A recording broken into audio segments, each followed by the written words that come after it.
भगवान् ऋषिः। राम राम महाबाहो शृणु गुह्यं सनातनम्। येन सर्वनरीन् वत्स समरे विजयिष्यसि। आदित्यहृदयं पुण्यं सर्वशत्रुविनाशनम्। जयावहं जपे नित्यम् अक्षय्यं परमं शिवम्।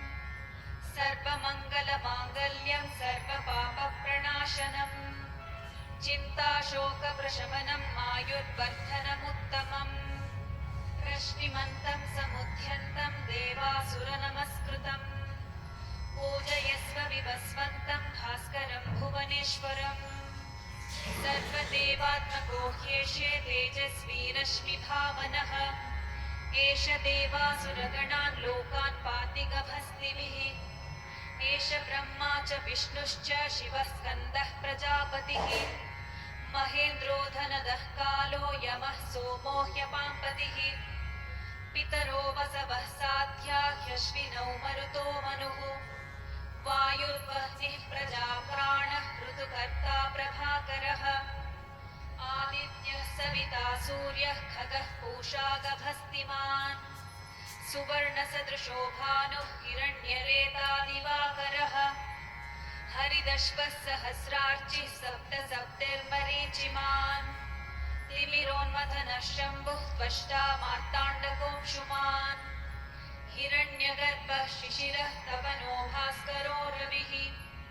अग्निगर्भोदिते पुत्रः शङ्खः शिशिरनाशनः।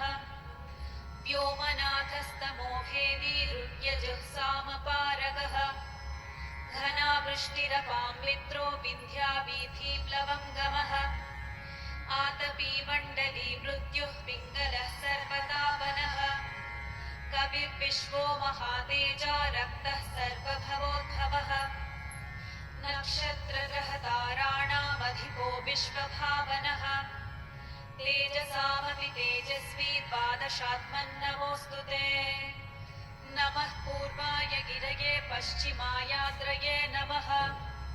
ज्योतिर्गणानां पतये दिनाधिपतये नमः। जयाय जयभद्राय हर्यश्वाय नमो नमः। नमो नमः सहस्रांशो आदित्याय नमो नमः। नम उग्राय वीराय सारङ्गाय नमो नमः। नमः पद्मप्रबोधाय मार्ताण्डाय नमो नमः। ब्रह्मेशानाच्युतेशाय सूर्यायादित्यवर्चसे। भास्वते सर्वभक्षाय रौद्राय वपुषे नमः।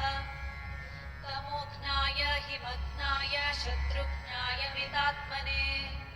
कृतघ्नघ्नाय देवाय ज्योतिषां पतये नमः। तप्तचामीकराभाय वह्नये विश्वकर्मणे। नमस्तमोभिनिघ्नाय रुचये लोकसाक्षिणे। नाशयत्येष वैभूतं तदेव सृजति प्रभुः। पायत्येष तपत्येष वश्यत्येष गभस्तिभिः। एष सुप्तेषु जागर्ति भूतेषु परिनिष्ठितः। एष एवाग्निहोत्रं च फलं चैवाग्निहोत्रिणाम्। वेदाश्च कृतवश्चैव क्रतूनां फलमेव च। यानि कृत्यानि लोकेषु सर्व एष रविः प्रभुः। एनमापत्सु कृच्छ्रेषु कान्तारेषु भयेषु च। कीर्तयन् पुरुषः कश्चिन्नावशीदति राघव। पूजयस्वैनमेकाग्रो देवदेवं जगत्पतिम्। एतत्त्रिगुणितं जप्त्वा युद्धेषु विजयिष्यसि। अस्मिन् क्षणे महाबाहो रावणं त्वं वधिष्यसि।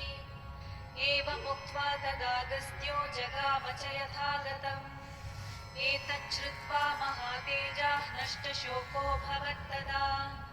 धारयामास सुप्रीतो राघवः प्रयतात्मवान्।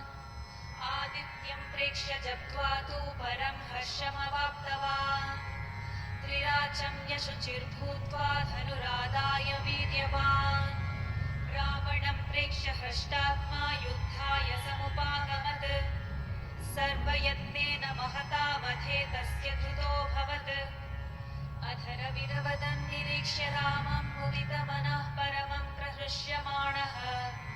निशिचरपति संशयं विदित्वा सुरगणमध्यगतो वचस्त्वरेति इत्याश्ये श्रीमद् रामायणे वाल्मीकीये आदिकाव्ये